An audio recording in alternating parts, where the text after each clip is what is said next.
Hi everyone, John Barnett here. I chose to do my Pecha on experiential learning because after looking around, it sounded like experiential learning is frequently used in instruction for adults, which is the area of my work. Experiential learning is essentially learning by doing. The theory posits that the most meaningful and retainable knowledge comes from experience and interaction. So the theory doesn't have one singular author, but it did come to prominence through the work of Carl Rogers. Rogers was an American psychologist who greatly impacted the field of psychotherapy and learning theory. Rogers believed that everyone has a natural yearn to learn, and the job of the instructor is to facilitate personal learning experiences.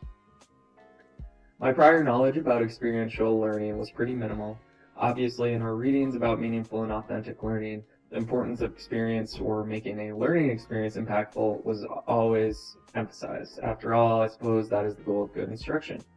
So I didn't know much, but I knew that in terms of successful learning, tying instruction to real-life experience was important. So as I mentioned, experiential learning was greatly advanced through the work of Carl Rogers. In his research, writing, and applications, Rogers sought to develop a learner-centered approach to teaching that focused on instruction through experience. Rogers talks about two types of learning: cognitive learning, like passive absorption of lecture or learning multiplication tables, and experiential learning, learning by doing.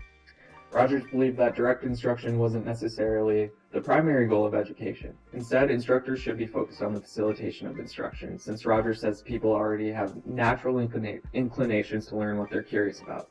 He developed a framework for what good facilitation must include and what successful facilitation would look like for the learner.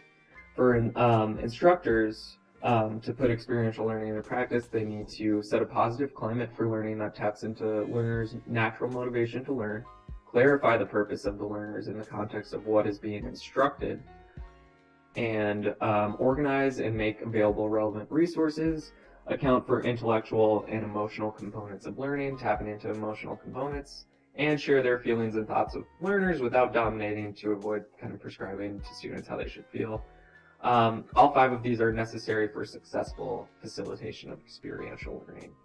So what does this look like for the learner?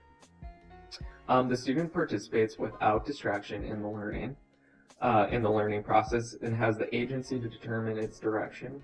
The learning is centered around a direct confrontation with whatever is being instructed, and the learner is evaluated by the learner themselves, who determine whether or not they absorb the instruction. So what does this look like in the field today? So the one example I found was the University of Washington Institute for Science and Math. They have a curriculum for high school which brings in scientists who work alongside students to work with actual scientific problems. There are also emerging practices using VR, where students can visit faraway historical sites virtually and see firsthand historical contexts in which they're being instructed. Other things include game-based learning, virtual collaboration, easy access to resources. These enhance kind of experiential learning online. Advantages and barriers: I'd argue that experiential learning in the context of learning technologies has both. With the democratization of computers and technology, there's an unprecedented access to resources for learning. We're able to reach more people where they're at anywhere. I think meaningful experiential collaboration through online instruction can be accomplished, but in-person instructors may experience difficulty in adapting their skills to online instruction because the nature of the medium will change what they've been doing. It will require additional thought and trial and error to get meaningful experiential online instruction.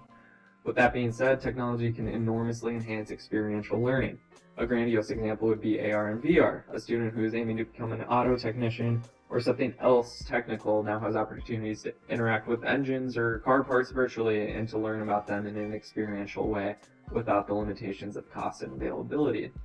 This course is another example. Through Flipgrid and discussion boards, I can interact with peers who aren't in my proximity, and together we grapple with new ideas. The exchange of our perspectives as we create timelines and concept maps gives us meaningful and collaborative learning experiences. So is experiential learning meaningful? Yes. Experiential learning is a learner-centered approach in which students must actively engage and interact with instructional materials.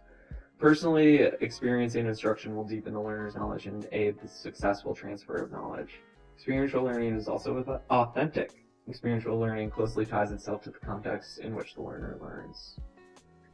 It'll be really interesting to see how experiential learning is used with AR and VR. There are many tools out there which can be taken advantage to give the learners experiences that they couldn't have had 10 years ago. Technology also gives us the opportunity to engage with individual perspectives and experiences without being in proximity to one another. This is my sister Marie. So something I think about, Marie's getting her MBT, and a lot of her instruction is experiential.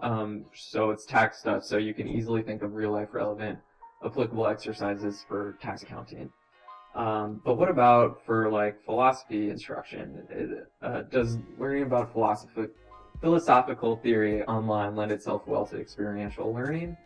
How would students grapple with this type of material in meaningful experiential ways? My suspicion is that it would be the same as anything else through collaboration or debate, which of course can happen online.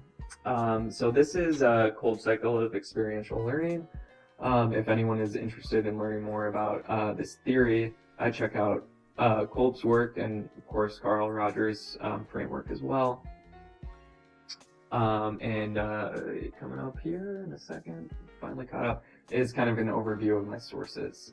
This UC Davis site is a really great overview of the history of experiential learning and all that, and kind of contemporary research by David Kolb as well.